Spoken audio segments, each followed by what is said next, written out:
beat the shit out of me, beat the shit out, out of my mom. There was an incident one time when my mom got knocked out on top of the stairs, and he dragged her down the stairs by her hair. And at 6 years old, I'll never forget this. In my mind, I was always afraid.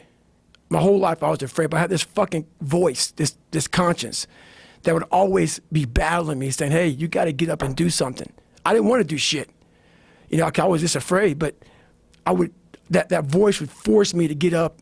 And my dad, I tried to beat him up, whatever, at 6, and I get my ass kicked. So this went on for several years. And I have a big time learning disability because my dad didn't believe in us going to school.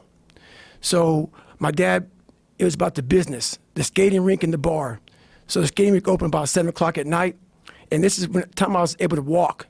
So about 4, 5, 6 years old, 8, 9.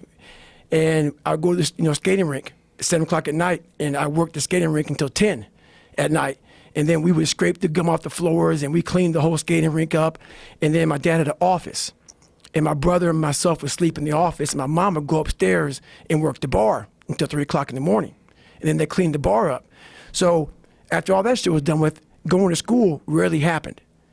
So when I went to school, I was all kind of, my learning disability. I had social anxiety. I was just a jacked up kid from living in this tortured home.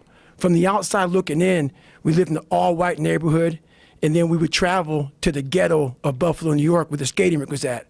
So we worked around mostly blacks, and I lived around mostly whites. But no one knew what was going on in that house on 201 Paradise Road. It's crazy.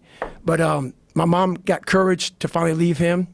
When I was about 8 years old, we moved to a small town in Brazil, Indiana, and that's when the real war started for me.